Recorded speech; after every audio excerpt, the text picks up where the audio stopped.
Tell a lady, hey, look, I'm either having a heart attack or panic attack. I can't figure out which it is. She gave me a weird look and them saying, hey, you're having a heart attack. And I was out. When you experience your mortality, it changes you. I remember I picked up my Rolls Royce and I was driving it home right before I pulled into where I lived. And I was like, God, it just feels like a normal car. I think that's one of my purposes too, is to work so hard and impact so many people positively that you become immortal.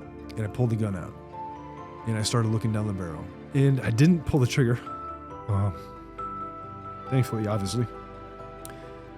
That stuck with me for so long. Welcome back to another episode of the Austin Zaback Show. Today we have Karl Freund on the show, and me and Karl go way back. Karl has been in the real estate game for a long time. He's the CEO of Kenneth James Realty, founder of Tough Love Foundation, which I didn't know. Yes, sir. And you've sold nearly $1 billion worth of real estate in your career. Yeah. And man, I'm just excited to have you here. I know we were talking a little bit before the show. You know, you've been through some stuff lately, man. Couple things. And you know, I think for everybody watching and listening, dude, man, like you've got a hell of a story, you know, and you were saying a little while ago, like there's a reason that you're here and 100%. you've got a new purpose now, dude. Dude, I've been on fire, like a fire that I can't even describe, you know, and so kind of break it down for you. January 19th, Thursday afternoon, chilling, flipping burgers at my house, right? I got a call from somebody that we were, so the next Friday, that was the Thursday, the next Friday, we were supposed to have our award ceremony and something got fucked up with the venue, right? And long story short, I got upset and, you know, I started to get a little bit anxious. I'm like, God, just a little anxious today. I got some anxiety, you know, and I kind of played it off and it was more than usual. And I deal with anxiety. I mean, people that are high level performers. Oh my God, dude, I deal with it every day. You know? Yeah. And I was like, Ashley, where are you at? You know, she's like, I'm 10 minutes away from the house. I'm like, all right, cool. So, you know, trying to finish grilling the burgers, I just can't focus. Yeah. You know, and I'm like, something's not right. And so I'm like, I think I'm gonna have a panic attack. So I took like a half a Xanax. I hate this shit, right? I hate Xanax. I hate using any kind of stuff like that. I'm really anti-drug. Ironically, I'm on 19 drugs right now. 19. Yeah. So, long story short, I'm like, let's go for a walk around the block. You know, let me take a hot shower. Let me just relax a little bit. In a split second, I was like, because I had some Xanax, so you get kind of tired, right? Oh, yeah, maybe for I'll just sure. take a nap and just sleep it off.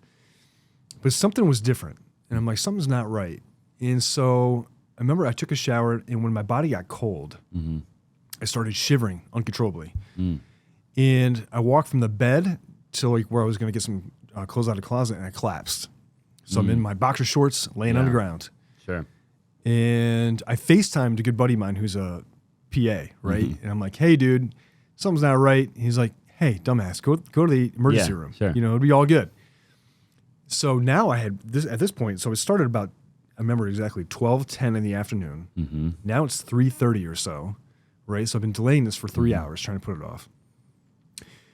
I get to the hospital, Scottsdale Osborne, right over here. Yeah. And I walked in.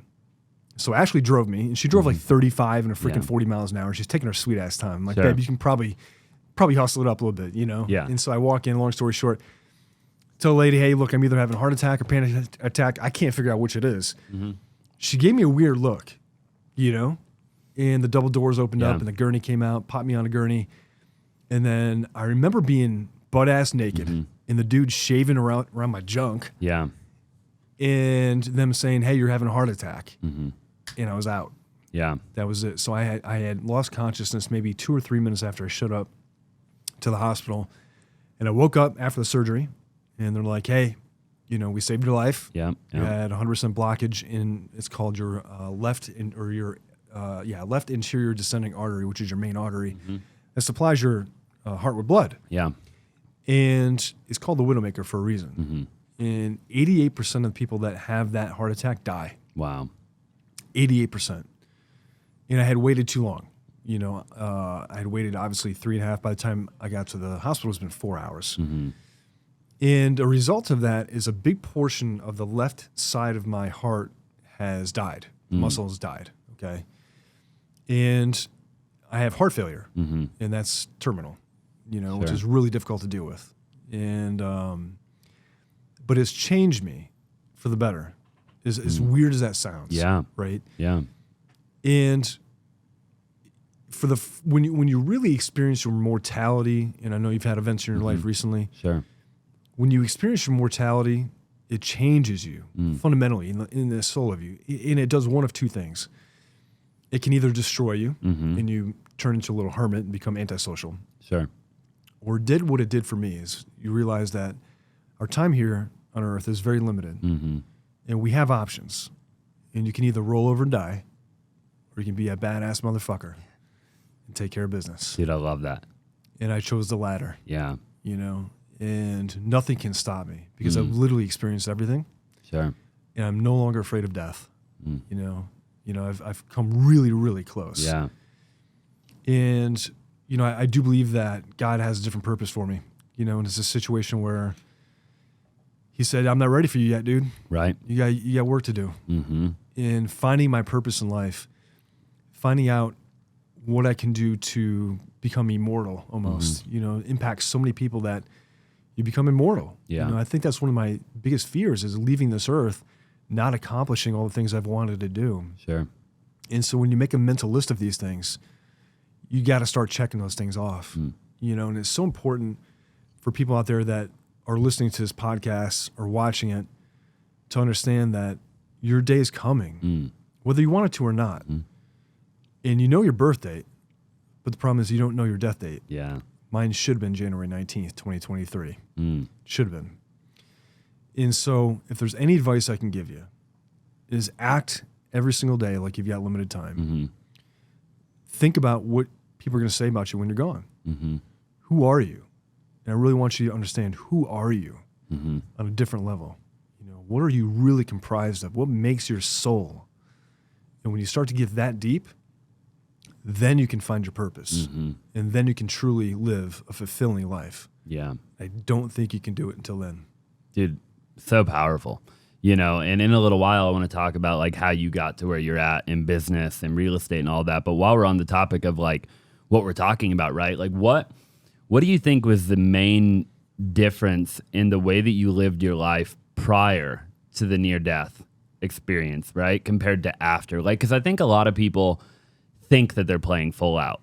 Like they think that they are living a life of like no fear and like, you know, I'm going to live every day like my last and like I'm going to go all out in every area of my life, right? But then I feel like you talk to guys like you, right, who have been close to death, that they're on another level. Like they operate on a different level. Like they took that old version to the extreme, right? So like talk to me about that. Like what does life look like now compared to, let's just say, 2022? It's completely different. It's completely different in every aspect. And I'm very intentional. And that's the thing. So I've really separated things in my life. So with things that bring me value and people and things that do not bring me value. Okay. And so I've intentionally separated myself from the people and the things that distract me. Sure. And really leaned in hard on family. Number one, family. Dude, spending time with the kids, you know, showing them, you know, how to actually live life. Yeah. So important. And I feel this pressure and this urgency to teach them every single thing I know in a very short amount of time. And it's really, really difficult to do that. But really being intentional in living my life intentionally has been the biggest difference. And I think had I done that since day one, I'd be in a completely different space right now. Completely different space. And I don't know why we accept people in our life that don't add value. It's really interesting to me. And I see people in relationships that don't make any sense. You know, business relationships, it could be your family, it could be your spouse, it could be somebody you're dating that you know is not going to go anywhere.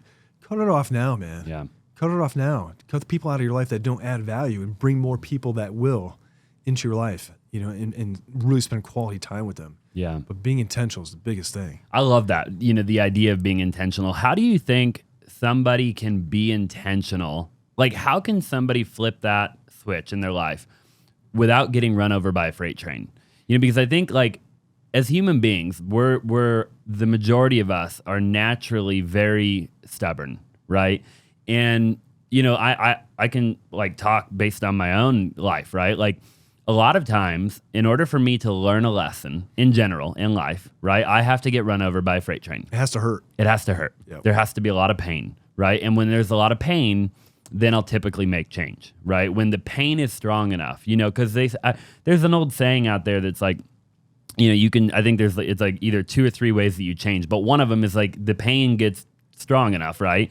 And the other one is that your desire, like the desire to change. So there's not pain, but the desire to change is strong enough. But the majority of the time, it's the pain one, right? It is. It's ironic. It's ironic, And I think it's because we're stubborn. We have to literally get run over by a truck to wake up, a lot of the times. And that looks different for everybody, obviously, right? It might be they're treating their significant other like crap, and then all of a sudden, like, their significant other leaves, and then they don't realize what they had until they're gone. We've heard that, right? And so the idea of getting run over. My question for you is, in your opinion, how can somebody watching or listening make change before they have to go through something that you went through? 100%. It's going to be purpose, and it can never be about you. Okay, so your purpose has to be greater than you, and so serving other people is probably the best way to find that without the pain part of it. And it's really interesting that you said people kind of avoid pain, but they don't necessarily run to pleasure. And it's so interesting because you look at somebody and you say, hey, look, they're just all they're doing is trying to avoid pain their entire life, right? But they never understand that if they just run a little bit faster, they can run towards pleasure, unlimited amounts of pleasure, and whether that be financially, with relationships, with anything that they want in life. And they have to experience, like we said, getting run over, experience a gross amount of pain in order to make those fundamental changes, unless I think you truly find your purpose in life and go all in on that. But not until then, because otherwise you're just going to kind of wander. And you're just going to bounce off of pain, and you might experience short-term success for a little bit, but you're never going to go all in. So find your purpose.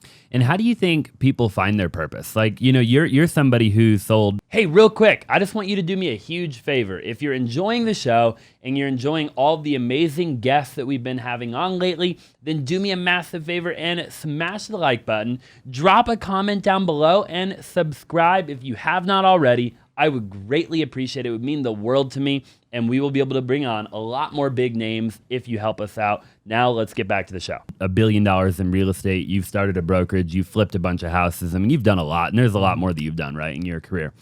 Because I think I've interviewed a lot of people now, and almost everybody that I interview, right, they're, including myself, if I was sitting in your chair, we've experienced all this like material success, right?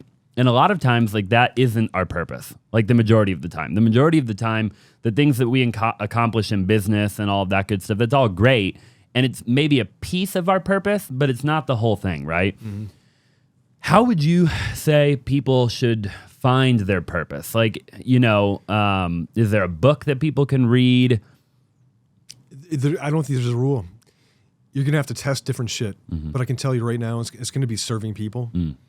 And the best way I can describe it is that the satisfaction you get when you've helped somebody, truly helped somebody, helped change their lives, that is the most rewarding feeling you'll ever have in your entire life. The short-term success of like, I'll go back to a very specific point in my life. I remember very, very vividly. Early in my life, I was very driven by materialistic things. And I think a lot of people are. A lot of entrepreneurs are, right? So what happens is they, on the short term, hit these goals, and then they take their foot off the gas because it's unfulfilled. They're still unfulfilled. They're not truly fulfilled. So here's what happens. I remember buying my Rolls Royce, and I think I might have talked about this in your last podcast. I can't remember if I did or not. I remember I picked up my Rolls Royce, and I was driving it home. And I remember taking the second to last turn right before I pulled into where I lived. And I was like, God, it just feels like a normal car. But I had accomplished this massive thing. I bought a brand new Rolls Royce, and this is the car that I've wanted for so long. And it was the exact color combination. I had it shipped from Miami. It was like the exact car that I wanted. And then I remember parking it, and I remember locking it, and I remember walking away from it. And I remember, turning around, looking back at it. But I was still hollow. It was a temporary thing. And as soon as that euphoria wore off, I went back to where I was before I had the Rolls Royce, that unfulfilled being. So then I asked myself, what is truly fulfilling? The gift that keeps giving for your entire life is setting somebody else up for success. And, I've helped people through drug addiction. I've helped people through really, really bad domestic situations. I've helped people financially. And one case in particular that I'm thinking about was this guy was working in the nightclub industry, very unfulfilling long-term career, right? Like it really is. It's just a toxic environment. And I brought him into real estate. And he became very financially successful. And then he got married. And now he's got 2 children. And now he's started a life. And his children are healthy. His wife is healthy. He's healthy. And I'm looking at that like, dude, that's rewarding. Sure. So now his children's children will have a good foundation. So it impacts generations. Sure. That's the gift that keeps giving. The Rolls Royces and the materialistic things like the watches and the Chanel shit or whatever, the handbags that you want. That's short term. As soon as that euphoria wears off, you're back to where you were. Yeah. So why buy this shit? Doesn't matter. Sure. Doesn't matter.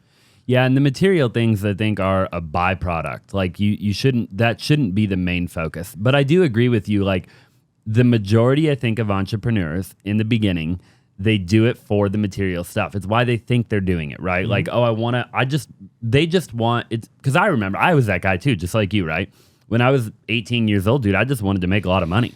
Like I wasn't thinking about really anything, Same. Yeah. And I remember a mentor told me, he said, Austin, everybody's going to tell you that money ain't going to make you happy, but everybody wants to find out for themselves.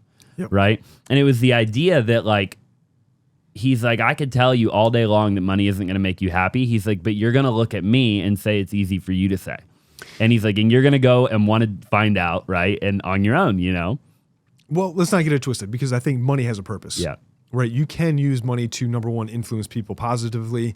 I think in the short term, if you have materialistic goals, that's enough to get you up and running and get you a head start. Right. So short term, fucking get after it, man. Go get that Lambo, go get that Rolls Royce, whatever it is that you want to get to that next level. But then you have to pivot. But then you got to pivot. And a lot of people don't. And it exposes their weakness as a person. It genuinely does because it amplifies you. So like if you're a dick and you get a lot of money, now you're money with, a dick with a lot of money. It's amplified, right? Yeah. If you're a genuinely nice person with a lot of money, you can make a huge impact in a positive way, right? So money has a purpose. So I don't want you to think that we're working for nothing. It's really interesting because I got an opportunity to speak for Chandler Gilbert Community College on Tuesday. Okay. And I had talked a lot about what we're talking about right now, just finding purpose in life and everything like that. And last night, one of the professors that was there sent me some scripture. And it was really interesting. And it talked about this king that was really having a very difficult life and trying to figure out why he was working so hard, trying to find out what his purpose was. And he said that, basically the lazy asshole that's sitting there doing nothing has the same mortality and the same happiness as the guy that's working his ass off. And sometimes the guy that doesn't do any work at all is more happy. He, because he appreciates the people and the things around him more than the guy that's just working his life away. And he's questioning himself and he's saying, hey, why am I working so hard? What am I actually doing? What am I, what is my purpose?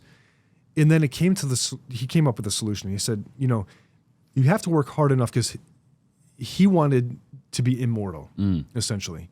And I thought about this in my own terms. It's like, and we talked about it earlier, I think that's one of my purposes too, is to work so hard and impact so many people positively that you become immortal.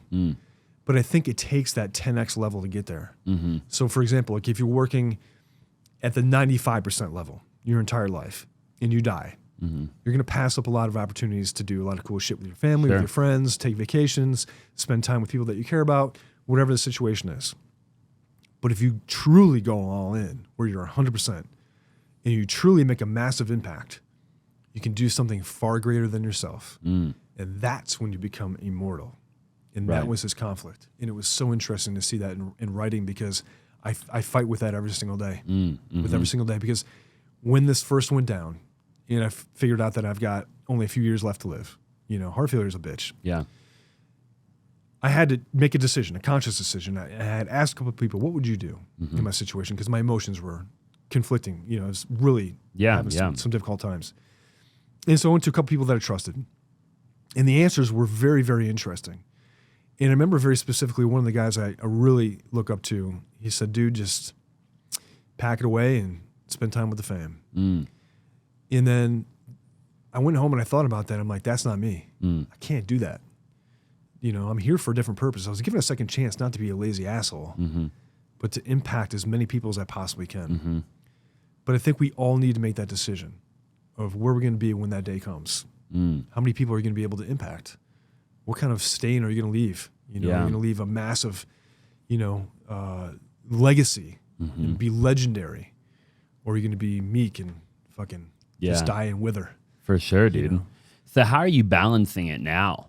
After January, right? Like, what does the day in the life look like for you? Because you're still running your operation. Yeah. You're still the CEO of a pretty large brokerage, right? And you've got the nonprofiting. You're doing a bunch of stuff. So how are you doing it all now? And being intentional with the family, and doing everything that you realized you needed to be doing. I think a lot of entrepreneurs get caught in this trap where they try to control everything.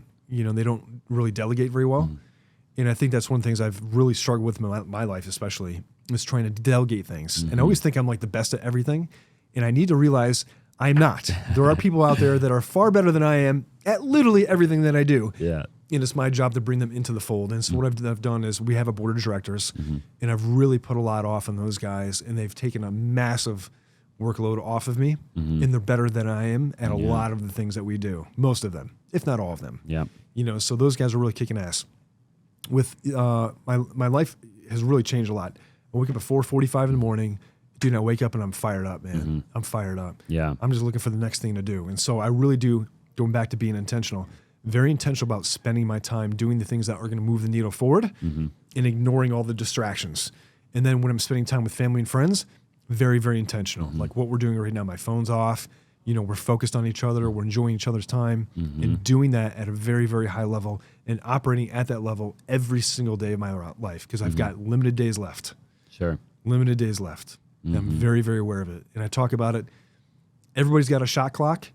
Unfortunately, some people, their shot clock is so far off in distance they can't even really see it. I wear mine around my neck every morning. I'm very, very aware of how much time I've got left. It's not a lot, dude. Yeah. It's not a lot. Yeah. So what is it? What is the game plan now? What's the next, year, 2 years look like for you? I just continue to do what you're doing at a very high level. Or do you want to get on more stages? You talked about, like on Tuesday, you were speaking at the Chandler Gilbert. Yep. Okay. Are you wanting to do more of that? Yeah, I would love to do more public speaking. I think that's a huge thing, just telling my story and really making people realize that our time here is limited. And I think impacting as many people as I possibly can with the lessons that I've learned so they don't have to learn them the hard way like I did. That's a huge thing in my life, is really trying to be able to leave this place and say, you know what, I did every single thing I could to impact people in a positive manner. That's what's really important to me. A big part of that is growing Kenneth James Realty. I do want to grow it out to be one of the biggest and best real estate brokerages in the world. Yeah. And I think a lot of that is mindset and helping people with being healthy, not only physically, but emotionally and mentally as well. And I think mental health is a huge thing in this country right now, that we're really, really struggling with. And that's one of the things that the foundation really focuses on is mental health. If you fix this, everything else will follow. Your emotions will be in line, your physical body will come together, but it all starts up here. So teaching those skills and reinforcing those skills and holding people accountable to, what they say they're going to do too is a big one. Talk to me about that, like the mental health aspect of everything really quick. Obviously a lot of people are struggling with mental health, right?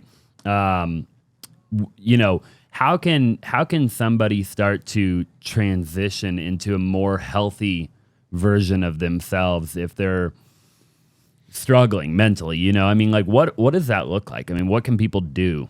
Well, do hard things. Do the hardest things you can possibly do. Right. And so when you have those little wins, and I call them micro wins every single day, whether that's holding yourself to working out, whether it's holding yourself to doing, what I call my power list, which is the top 5 or 6 things that are going to move the needle forward for me every single day, not going to bed until every single one of those fucking things is done. Holding the commitments to yourself and challenging yourself on a different level every single day. So for me, it really was getting over this hump of my body's really fucked up and trusting in my body to continue to operate, and really the physical aspect and the mental aspect has been very challenging for me. You're talking to guys had a lot of mental health issues in the past, having those micro wins. But when you have those micro wins, it starts to change your self-image. And here's the thing. When you gain self-confidence, you start to bite off bigger and bigger pieces. Right. And then when you have those wins, It gives you the confidence to go even bigger, and go even bigger, and go even bigger. In those little minor setbacks that you have to they inevitably happen, you have to just let them roll off your back. And you have to understand how to deal with that shit.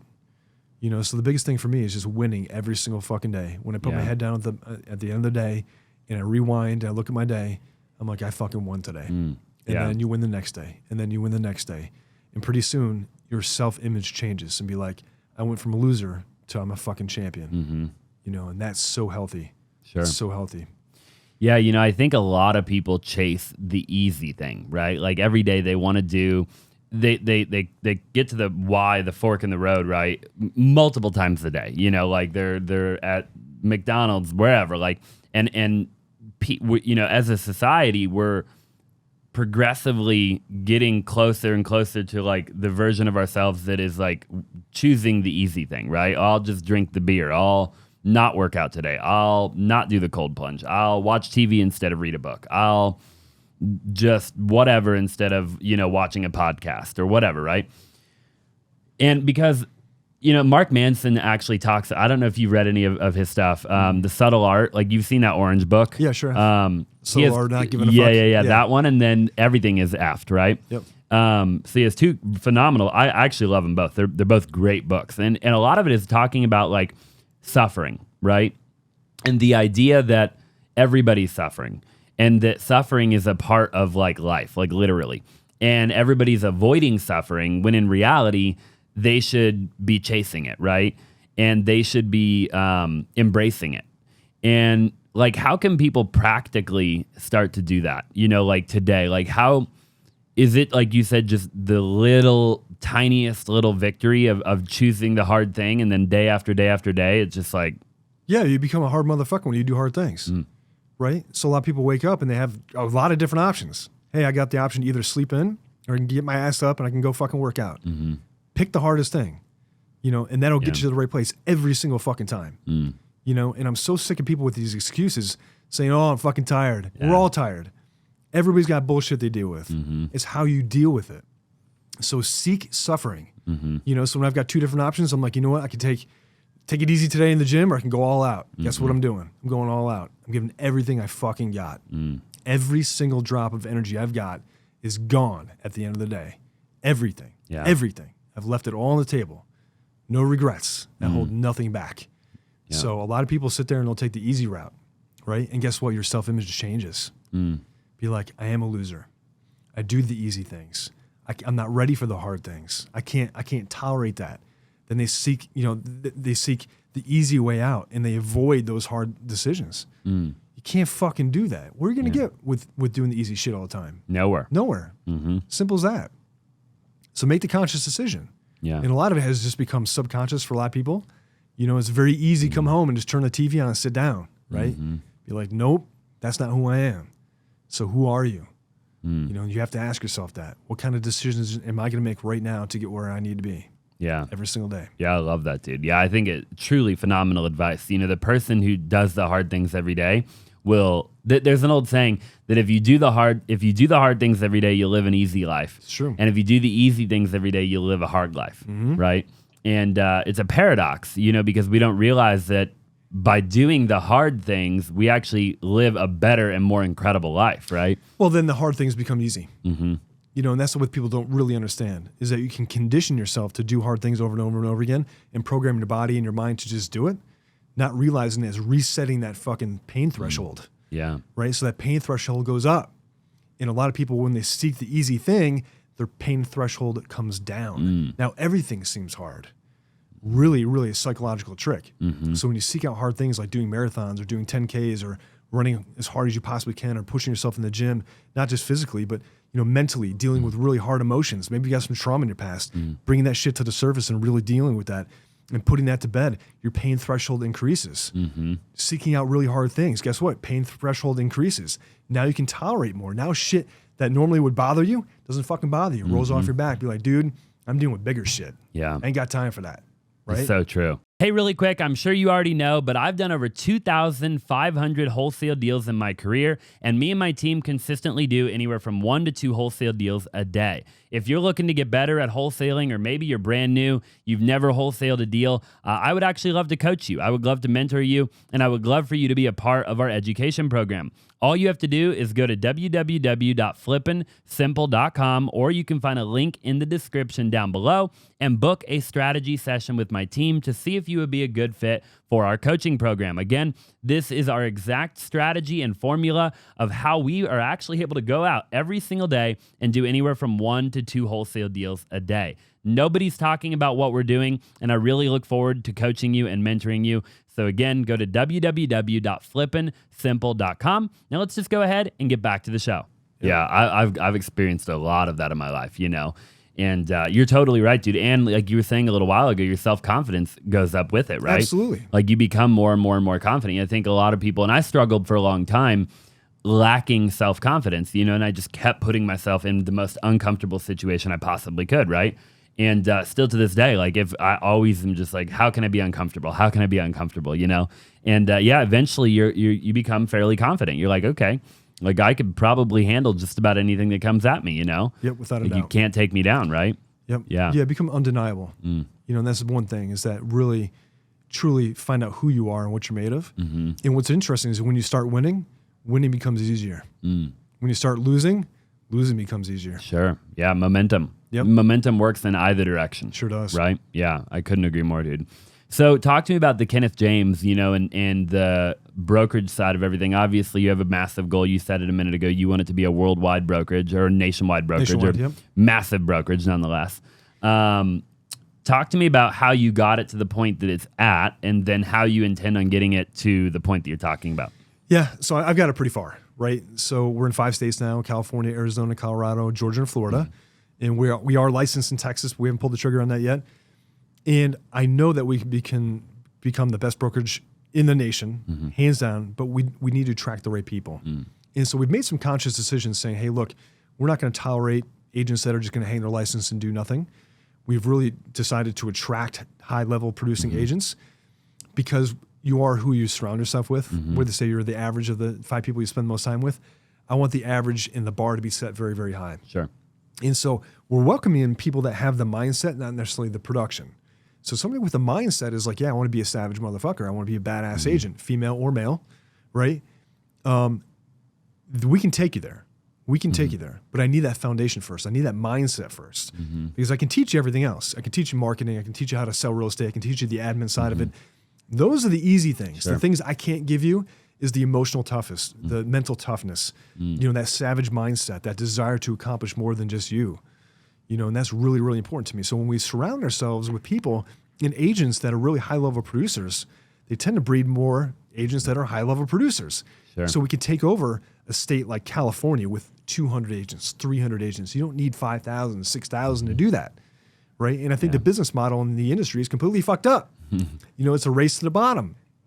And so, we see these 100% brokerages coming out that are literally like, just hang your license and we don't give a fuck, right? That is not us. When you come into our family, we genuinely invest a lot of time and energy into you to make sure that you're developed as a person. If we can develop you as a person, everything else will take care of itself. We'll give you the systems. That's the easy part for us. Like we've got the marketing, we got the lead generation, we got that branding shit down. We've got all that admin stuff, we got the processes, we have the systems. Anybody can do that. But if I can teach you how to improve yourself and become a better person and a stronger individual, that is contagious, my friend. And that translates into not only better production, but helping more people, right? And so one of the things that we talk about at our brokerage that not any other brokerage that I've ever been to has talked about is helping our clients truly build wealth. Yep. A lot of agents are in this for one transaction. We're in this for a lifetime. We're playing the long game, right? So you see a lot of brokerages, flash in the pan, they hit it hot, they got a good run, but guess what? Over time, we'll pass them up. Yep. Because we're building wealth for our clients. We're asking hard questions. We're educating people on taxes. We're educating people on how to do 1031 exchanges, how to invest in real estate, how to find wholesale deals, right? We're teaching people how to build generational wealth. We're not a one transaction, one-stop shop. Sure. Okay, so when you understand, you can take that off the table and say, hey, look, we're in this for the long haul. It's everything comes in line. And Simon Sinek really hit this on the head, didn't he? Yeah, for sure. For sure. 1,000,000%, dude. And I love that. I love the idea of giving them that valuable intel and information of like, yeah, it's not just about buying a primary, right? This is about, maybe it is take your money out of your 401k and buy 3 rental properties because it'll make you more money and you'll be able to retire 5 years earlier. Like it's doing the math with your client and giving them actual value, right? I think so many agents, and I'm not going to just dog on agents the entire time. No. But 99.9% of agents have been conditioned to just treat it like a transaction, not understanding that there's 17 other transactions there. Yeah. Right. So not only, like you said, is it the primary residence, which we can all figure out.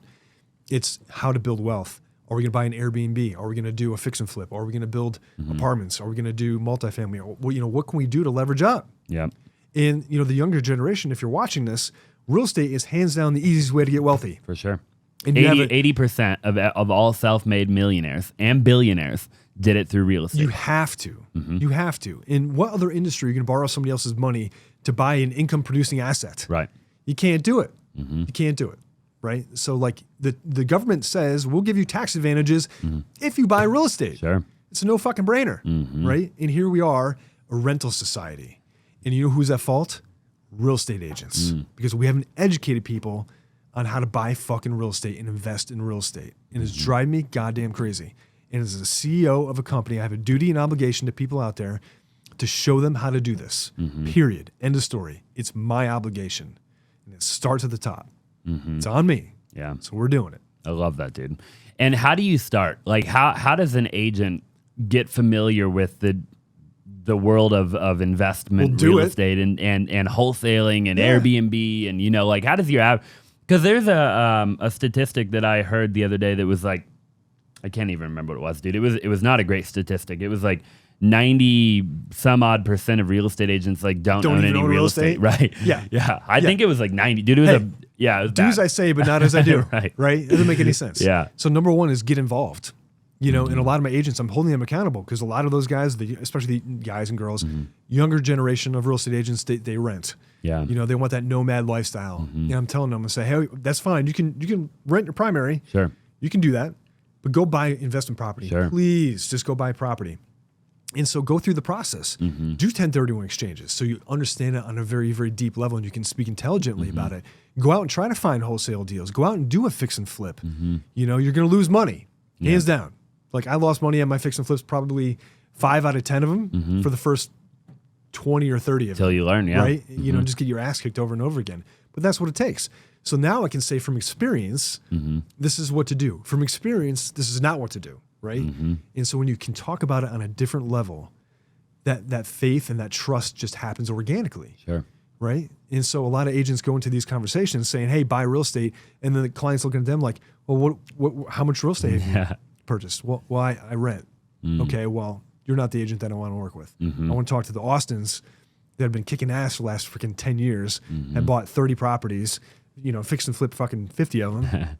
Yeah. That's the guy I want to talk to. Sure. So get educated. You got to talk, walk the walk, man. Yeah. You got to be able to really relate to people too. And For sure. People are only going to trust people who have done what it is that they're trying to do. Right. Yeah. And it's important to understand that too. So a lot of people take advice from people that, like they'll ask their parents for advice when the parents haven't done what they're trying to do. Yeah. I see it all the time. I see it all the time. And it just ruins people. It ruins people because they get bad advice. Yep. Yep. On everything, by the way. Like dude, I've talked to my fiance even about it before, right? I'm like I read a post the other day that was like, this person was talking about something running in the family, right? And it was like, I can't remember what it was. I think they were, for like 5 generations, like they did a bunch of research and they were like, everybody was like fat, like they were obese, right? And she said a line, or he said a line, it was like, it ran in the family until it ran into me, right? And then I made the change. Right? Like I changed what the norm in my family was, right? And it's the idea that like, I think a lot of people, you hear all the time, it's like, oh, well, that runs in the family, or that's just how it's always, that's how, my mom and dad did it like that. My grandpa and grandma did it like that, right? Like, and we just live based on something that we were told. And it's like, well, who told them? Yeah. And who told them? Like, where did this come from? Where did that information come from? And I think we have to really, to your point, slow down. Like, okay, are we taking advice? No different than you wouldn't go to the gym and hire a trainer who's 100 pounds overweight. Right. So why do we listen to people that don't have the life that we want? It makes no sense to me. Yeah. Because a lot of people don't surround themselves with the right people either. So I can't figure it out. But Ed Milet talks about this a lot. Talks about being the one in your family that changes the game forever. And that's me. Yeah. And I think that's you too. And that's one thing that we can understand, that we can make that conscious decision to be the one that's where it stops or that's where it starts. Agreed. A million percent. Yeah. And I think anybody watching can be that one, right? Like, it's literally just a decision. Yep. Like, you don't have to really overthink it. I mean, you can cold turkey, you can, whatever you're doing right now that you don't want to be doing, you can just make a decision and wake up tomorrow morning and change. Yeah. I mean, we all have options. And what's interesting, I think a lot of people think that they've run out of options, especially when their back is against the wall. And I'm going to tell you one thing. That's when you're at your greatest potential. And a lot of times I love having my back against the wall with limited options, because there's only one direction to go. It's that way, motherfucker. Sure. It makes it real easy. Yeah. And so for people that are really struggling right now, that are having a difficult time, that feel like they've run out of options, I want you to understand that that's when you're at your highest potential. But you have to make a conscious decision to be a badass motherfucker. I love that. Yeah. What do you think about shifting gears a little? Well, kind of, real estate and like the market and, like, what do you think about the future of the real estate agent and just in general, like right now and 2024, maybe 2025, like what do people need to be doing right now in the game of real estate to succeed at a high level? Talking about agents specifically? Agents specifically for now. Yeah. This is the single best opportunity agents have ever been handed. Legitimately. And I think the statistic was 60,000 agents have left the industry since January 1st. I think so. Yep. And so this is the best time to build your brand. This is I call it separation season. You're going to separate yourself from everybody else. If you can educate yourself and operate at a higher level than anybody else, there's so much business out there for you right now. It's ridiculous. So I'm teaching my agents, now's the time to go all in. Like, you guys had it easy for the last 2 or 3 years, man. Yeah. You don't even know what hard work is. So put in the hard work now. And when this turns around and we start doing more transactions and interest rates will come down, which I think they will, they're going to have so much business because you have a really strong and well-defined brand. Now's the time to build your brand. Now's the time to separate yourself from all the other dumbass agents that are out there and really add value to your client. Get into those things, like talk about investing in real estate. Get into those things and start doing fix and flips. Diversify yourself as a person too. Educate yourself on things like taxes, other streams of income. Other opportunities that exist inside the real estate, spectrum. There's so many opportunities out there to make money right now. And there's this weird scarcity mindset. But we still did 7,500 transactions here in Maricopa County last month. Yeah. 7,500. That tells me that there's two sides to every transaction. At least 15,000 people had an opportunity to get fed, right? But only like 10% did. Yeah. 10% of the licensed agents actually got fed last month. So Wild. You have a decision to make. Which one are you going to be? You be the one that falls out? You mean top 1% and 1%. It just goes back to what we've been talking about, right? Like, are you going to complain and moan and groan about poor me and interest rates and the economy and this and Can't that? change it. Can't change it, right? It goes back to what you're talking about. Like, what can you change? You can change your mindset. You can go from a scarcity mindset to an abundance mindset and be like, dude, now's the opportunity to gobble up all those deals that all those people are leaving behind, right? Change your mindset. Go all in. And I had surveyed a group of people that I was speaking to not too long ago, and I asked them, there was a group of about 50 or 60 people that I was talking to, how many people here have actually gone all in? And what I mean by all in is you went at 100% speed for as long as you could. And one person out of that raised their hand. I didn't even raise my hand because I know in the back of my mind I left more on the table. Yeah. So you have to ask yourself, what are you made of? Right? Are you made for times like this? Or are you only made for times that are easy? And that's a decision that only you can make.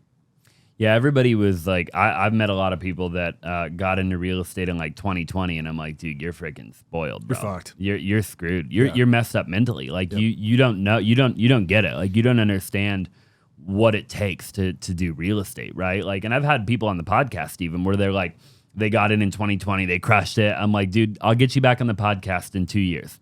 Like I want to see if you're still crushing it, right? Because now you've got to have skill. Yep. Right. Before you just had to have a heartbeat, dude. So I'm excited. I love the economy that we're in. We're killing the game. I know you're killing the game. We're doing better than we've ever done in our career, and we're going to continue to do so. Yep. It's as simple as that. Simple as that. Talk to me about the nonprofit. What is that? I don't know. You weren't doing that the last time that we were hanging out. Okay. No. So we just started this year. It's really a result of don't know if you're aware of, but I'm one of the parties to the lawsuit where we sued the city of Phoenix Okay. to clean up the homeless encampment in downtown Phoenix. And we won. We won. I didn't even know that. Against all odds, man, we won. We Wow. had the ACLU really putting a lot of money against us. By the way, ACLU, you can go screw yourself, right? I really supported a lot of things they did in the past. Dude, they've gone so far in the wrong direction. The Civil Liberties Union has really just taken a wrong turn. And so we had a lot of money against us, big special interest money, and we won. And so basically what the lawsuit was, hey, look, we have a duty and obligation as a city to take care of these people. We can't leave them on the sidewalks and expose them to the violence and just the corruption in the gangs that were coming out of this, right? In the drug use. It was just unreal. It was like an open drug market, and so my final straw was I used to own property down there, and my final straw was I got an email from my neighbor about 1:30 in the morning, and he said, hey, look, I just want to make you aware that, this morning we had put out a fire in front of your property. It was at the dumpster, and when I went to step on the box, there was a human baby inside. And I said, you know what? This is the day. This is the day I can't tolerate anymore. When you start burning babies because you have mental illness, that's when we need an intervention as a society. And we've come to this as a society. And so I made the conscious decision that nobody else is going to step up and take care of it. I will. And it goes back to mental health, right? So a lot of the homeless that we've experienced in this country starts with mental health. And then that turns into drug addiction. That drug addiction then turns into homelessness, okay? So it's really a multi-layered problem. And so a lot of cities go out there and say, well, we have homelessness, we'll just build homes. Problem solved. It doesn't work that way. And so what was really interesting is the Salvation Army came through here and built out 7 apartment units, fully furnished them. They went down to Walmart and they fully furnished them. They got TVs, they got couches, they got silverware, they got plates, and they let these people move in and went back and checked on them 2 weeks later. Every single one of them had nothing left in them. They went back and they pawned all the stuff to go buy drugs. Sure. And I said, good intentions, horrible execution, right? So why aren't we treating the mental aspect of this first? So really the Tough Love Foundation comes down to treating the mental aspect of the human body first. If this comes together, then I can treat the physical body, okay? But I can't treat the physical body before I treat the mental aspect because the problem still exists. I can treat the physical addiction, but if I don't treat the underlying reason for the addiction, they're going to go back to being an addict. Yeah. Okay, that's really common sense. Nobody's figured this out yet. So number one, it's a kind of multi-step treatment. Fix the mental aspect. Then we're going to fix the physical body. Then we can treat the emotional being too, because the physical body will help to change the self-image, right? And it goes back to what we just talked about.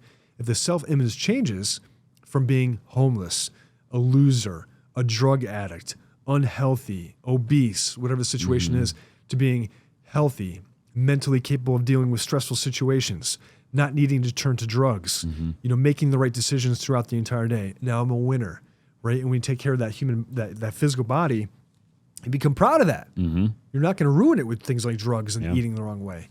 Now I can treat the underlying emotions, right? But not before the mental clarity comes and then that self-image changes. Hey, real quick, I don't know if you know, but I have a totally separate YouTube channel that you probably haven't checked out before. And it's just called Austin Zaback. And I've actually started a new series on that channel where I break down wholesale deals, okay? Wholesale deals that we've done in our business. And I show you step by step how we got the deal, how we sold the deal. I break down all the numbers on the deal, and I even show you the HUD of the deal, so you know we're not playing around. Now, I don't know how long you've been following me, but I do anywhere from 1 to 2 wholesale deals every single day. And my goal is to get to 100 deal breakdowns on that YouTube channel. So definitely, if you haven't already, go check it out. I'll link it down in the description below. And without further ado, let's just go ahead and get back to the show. Then I can treat the emotional part of this, okay? So it's really a 3-step phase. Now we can talk about getting you employment, and now we can talk about getting you housing, but not until then. So that's why we call it tough love. It's tough love, man. Yeah. You're going to come in, you're going to put in some work. You're going to have to work on yourself a lot. But we're going to give you the support that you need to get where you need to be so then you can support yourself. Then you found your purpose because the person that you were is the best person that you can now serve. So if you were homeless at one point and you were a drug addict, you are now in a very special place to be able to serve homeless people that were drug addicts. Sure, you can relate to them. 100%. And you have the credibility because now you can say, I did it. Here's how I did it. I'll show you how to do it. You can do it too. That's the So game powerful. changer. Yeah, That's I the love game that, dude. changer. So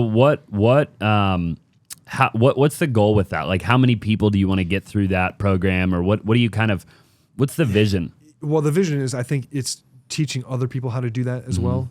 I don't think I'm a one person dude. Sure, I'm yeah. just one dude. I can't change the entire world. I can't even change hardly a city, although I'm trying really, really hard to, with some success. The vision for it is obviously to go nationwide. I really do think that we need to start on the West Coast. I think the West Coast has got a really unique problem with homelessness, and a really unique problem with the availability of these drugs that are causing this. We have to start there, but we're going to start right here in the backyard. We're going to start with Phoenix and be able to scale this out. And so I'm not looking to make any money on this. Like, so this compensation is zero. So to be very explicit, because a lot of nonprofits, the CEOs are making a lot of money, right? This is not a situation where anybody in this firm is making money or taking advantage of a situation. All the funds that we receive go back into the system, meaning that we're going to actually help people. As much as we can get is as much as we'll spend, right? None of it comes to us. So as far as we can scale that out, I love that. it's difficult. I'll be very honest with you, because there's a lot of red tape and a lot of roadblocks, and there's a lot of politics because there's a lot of money in serving the homeless community. So we're going to be putting people out of jobs, right? Sure. So we have to understand that. There's a lot of resistance there, and I'm seeing it every single day. Yeah. What is some of that resistance? Well, honestly, because it's, and not to get political, but it's a liberal mindset. Very good intentions. So, some of my liberal friends are some of the most generous, caring individuals I've ever met in my entire life. And the problem is they lead with this ideal image of what solving homelessness looks like, which is not reality. And they say, well, let's just put people in and then we'll get them treatment. You can't do that, okay? But the problem is that there's so much political money into the system to solve this homeless crisis that there's so many people just grabbing at this money with bad intentions. And so we're seeing a lot of that resistance right now. And I don't know how to get around this. So I need people that are like-minded to step up and say, hey, wait a minute, we're not going to tolerate this anymore. And we drive by it and we see it on every street corner and we become accepting of it. And as a society, we need to stop that. We need to make it socially unacceptable to be homeless in this country. Sure. There's so much opportunity and so much room for growth that not a single person in this country should be homeless. Period. End of story. I agree. That's it. Yeah. But it's hard. Really hard, dude. Yeah. I can only imagine. Well, you have to change generations of thinking. Sure. This problem really started in the late 70s, early 80s when they started to abolish the mental health facilities.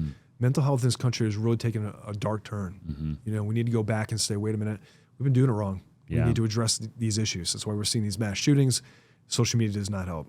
Social media definitely doesn't help. Doesn't help. And I don't think COVID helped.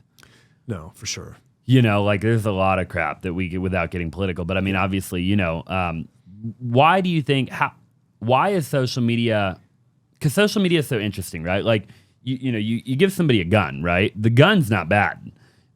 But if you shoot somebody with the gun, the person holding the gun who is bad, right? So the gun's just a tool. It can be used for good or bad, right? Yep. And I think that's just my opinion, obviously. I think social media is the same, right? It's like, hey, social media can be used for good. It can be used for bad, right? But then it also can be perceived and end up being bad for the person viewing social media because they're comparing, right? Like, how do you fix that? I mean, it just goes back to the mindset, I guess, of the people, right? It's here for the long haul. We're not going to fix that, right? You can't just take social media away. That's here forever. So you have to understand that people that are doing the mass shootings are crying out for help because they're seeking attention. They feel like they've been downtrodden. They feel like they haven't been heard, that they're not appreciated, that they have value, but nobody sees that value. And so what they're trying to do is gain notoriety. And so that's really important to understand. But it happens every day on a smaller level. People act out and do really stupid things and hurt people because they need to be heard. They need to be appreciated and felt like that they're important and special. Social media has done something really interesting because it's exposed the underbelly of human emotion. That need to be appreciated, that need to feel part of a community. And so when people get, separated between, they have this unrealistic image of what life should be, because what happens is you see these guys flexing on Instagram with watches and cars and women and money and jets and all this unrealistic shit. Yeah. It creates this image that is unattainable. And when people don't live up to that, and it's incongruent, right? There's this weird separation. It hurts your self-image. Mm-hmm. And when that self-image is hurt, then you start to act out and lash out at other people. And so I hate social media, dude. Yeah. I love it and I hate it. It has been really interesting because I think social media, and specifically Instagram, has helped people to get out and do things. Mm-hmm. So people are like, I'm going to go do it for the gram. Yeah. They get out to nature. They go things and do things like, go visit Yosemite, or they go out and, do things with the family to take pictures to get caught on social media, but at least they're experiencing that thing in real life. Sure. So it's really interesting to see that, people's motivation for travel has really been to do it for the gram, but at least they're getting out and doing it. So it's, in never in our lifetimes have we had the availability for information like we do now. Mm-hmm. So people like yourself who are very positive role models, I have access to you, 24/7. I can literally, if I'm having a bad day, I can pull out the gram. I can go listen to Austin. I can go listen to Ed Milet. I can go listen to Andy Frisell. I can go listen to people that are a positive influence in my life and really pull me out of a funk or get me motivated. So it's really interesting to see. What's your take on social right now? Same take. I think that, it goes back. It goes back to what you were saying, right? Like you can't fix it because you can't get rid of it, right? It goes back to the people. People just have to. It just goes back to their mindset, dude. Like they've got to figure out a way to like be positive about it. Like you can't compare your step 1 to somebody's step 9. Like, and you have to constantly remind yourself of that, I think, right? And I think everybody struggles with it, but like you can't let it affect your life, So, I look at people all the time and I'm like, oh man, like they're freaking killing the game. But then I immediately have to remind myself, like, dude, I'm exactly where I'm supposed to be, right? And I'm able to do that because I obviously have a tough mindset and I'm, stubborn and everything like that. But yeah, I could see how if you weren't emotionally strong and you weren't already like winning the day, like you're talking about, and you're kind of like falling off a little bit. Like I could see how you could compare and it could get dark, right? And so for those people, then I think just you've got to avoid it, right? Like I think if you have to avoid it, you have to avoid it. Like you have to decide what you have to do in order to be a healthy human being, right? So like for me, I don't look at my phone for the first 2 hours of the day.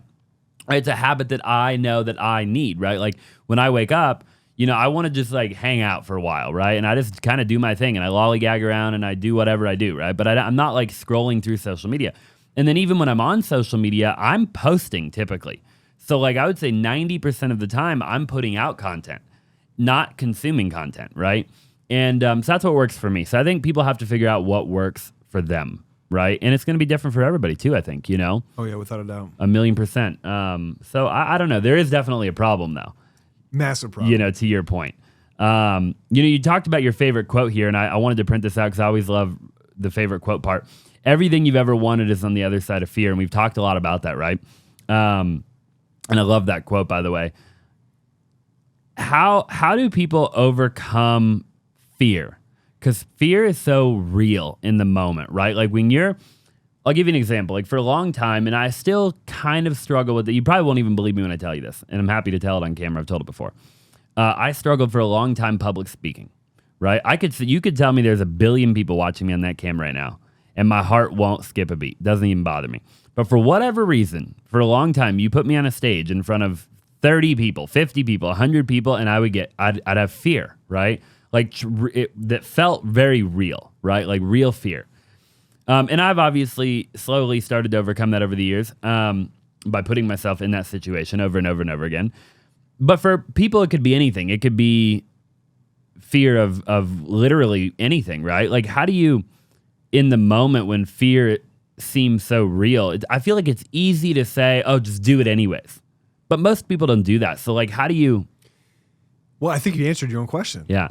It was really funny. I have a freaking fear of public speaking. Really? Massive. Mm-hmm. And it started somewhere around high school, and it stayed with me my entire life. Mm-hmm. And so, even speaking on stage on Tuesday, I called Ashley, and I'm like, I'm nervous. Yeah.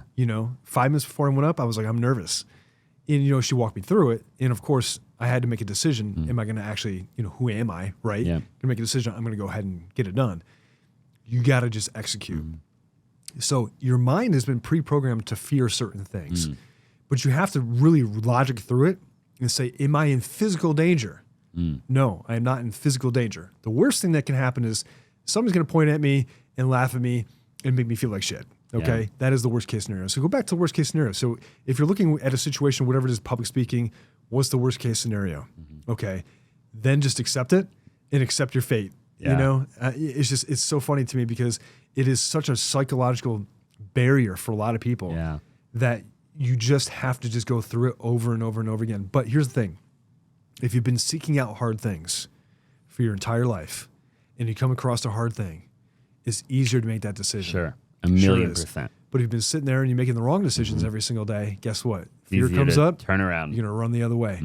So there are two types of people. Really people that run towards fear and people that run away from it. You have to condition your body to run towards it. Yeah. Yep. And it just takes time. It takes time. Yeah. It takes the reps. That's all it is. I love talking about that because I think everybody watching can relate. Yep. You know, that's what I love talking about, like fear and mental health and everything, because I think every single human being struggles in some way, right? Like you go out into the world right now, you drive down the road, everybody's dealing with something. Every single person out there, every single one of them, from the Ed Milet's, to the biggest public speakers, to the Tony Robbins, to the, the president, they're all dealing with shit every single day.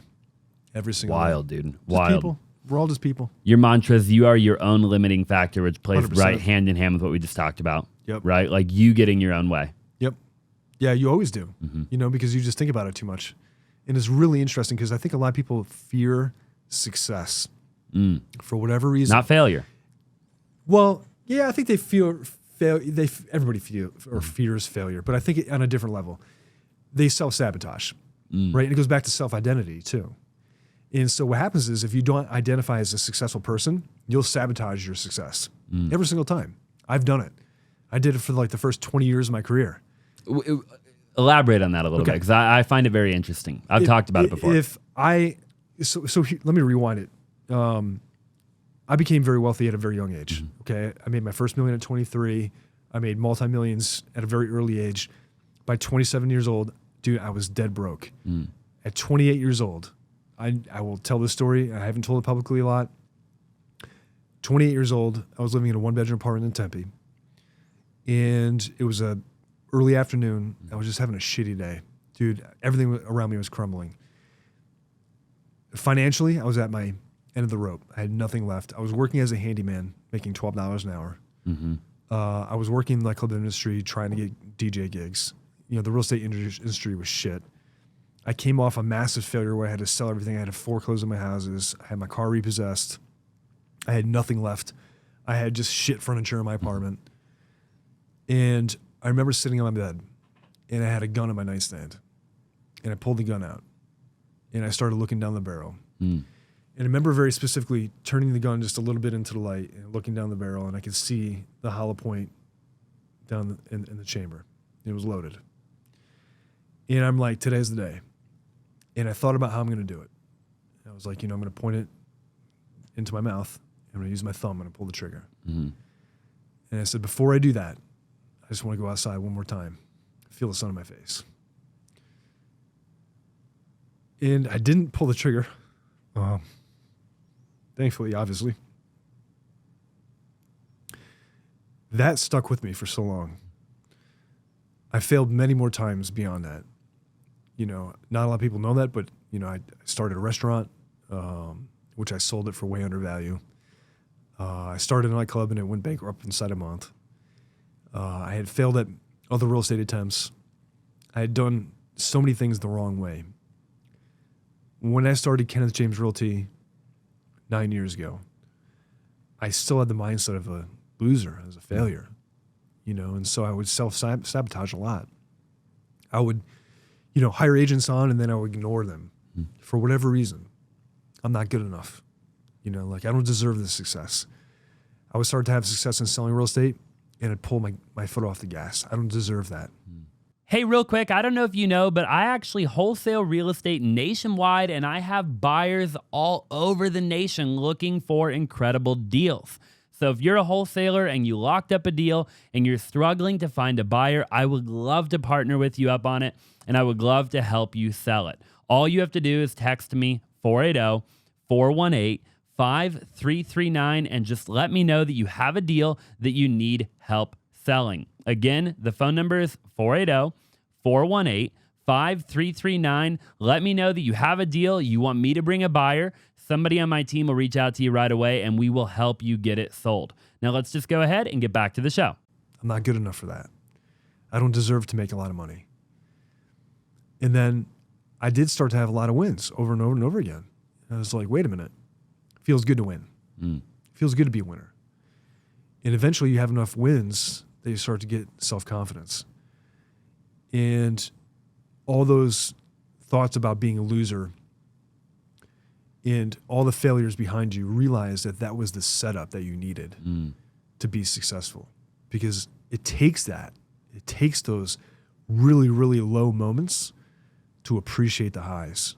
And then you can embrace that and say, you know what? I failed, but I'm not a failure. I win a lot. Now I'm a winner, right? And so you build that momentum, what you talked about. That's the game changer. That's what will change your entire life, is your self-image. If your self-image doesn't align with what you're doing, something will intervene. It's you. You'll intervene and destroy it. Sure. You'll change course back to your default every single time. So I hope I answered your question. You did, dude. That was awesome. Really powerful, by the way. And I can relate 1,000,000%. I've totally self-sabotaged in my life already, and I'm 28 now. But I got started, obviously, at a really young age. And totally can relate, because I think, when you're coming from the bottom, you're attached to that bottom, right? Like, and you start winning because you have a work ethic or whatever, right? But you don't feel like you deserve to win. Man, I can relate so much, Yep. And it actually takes quite a bit to flip the script of like, oh, I do deserve to win. Like it can be challenging. I still sometimes struggle with that a little bit, right? Like, mentally, like, am I the guy? Like, should I, like, why me? Like, and you got to battle that. I don't know that it ever goes away. You talked about Ed Milet a little while ago, right? And Ed talks about the fact that he still to this day has imposter syndrome. Wow. And I've heard him talk about it multiple times, and he talked about it on a podcast recently, and he goes, I had imposter syndrome a decade ago or 2 decades ago or whatever. And he goes, I always thought it would go away. And he goes, now here I am. He goes, I've got a net worth of $700 million. I've got a $50 million airplane. I've got a $50 million house in Malibu or whatever. And this, and a house in Coeur d'Alene and a house here and a house there. And he goes, I still have imposter syndrome, and it dawned on me in that moment. I was like, man, like, you've got to figure it out now, because if Ed still has it, right? Good Christian guy, being authentically him, then it doesn't just go away. Like, you've got to fight it right here and now and continue to fight it. Yeah, it's so true. And I just recently connected with a bunch of people that I went to high school with. And we're in a Facebook group chat now. And, we do like these weird, Friday afternoon, we'll all get online and just start talking. And, a lot of people say, well, dude, I'm from here. We did not grow up in a great neighborhood, to be 100% transparent. And they associate themselves with that. And that becomes their limiting factor. I'm from the gutter, and that's what they always think. So they revert back to that. And it's so true, man. You are your own self-limiter. Yeah. And so it's so important to get around that. Yeah. It really is. Final question for you. If you had a billboard, the whole world could see it, 7.8 billion people, what would you put on the billboard? What's that one thing? Believe in yourself. Believe in yourself. We already have all the tools that we need to be massively successful or do anything you want to do. You just need to start. Man, I love that.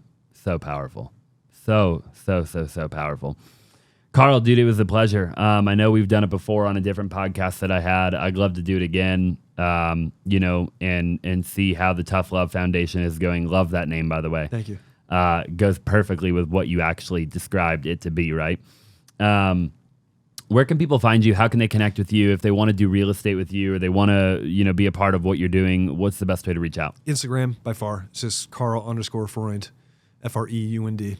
Cool. Yep. And I'll put all your information down below. Dude, thank you. Been an honor and pleasure, genuinely. Yeah. And to see where you've taken this thing is just unreal. And you're an inspiration to so many people. And I don't know if you really understand how much of an impact you've had on me and so many other people. Thank you for that. I appreciate that. It means the world. And I look up to guys like you too. So the feeling's totally mutual. Awesome. And it was an honor to have you here. And I really appreciate you, brother. Thank you. Yeah. Hey, if you're still watching, do me a huge favor. Smash the like button for the YouTube algorithm. Subscribe if you have not already. And if you're listening on any platform, it would mean the world if you would leave a 5-star review. And we'll see you in the next one.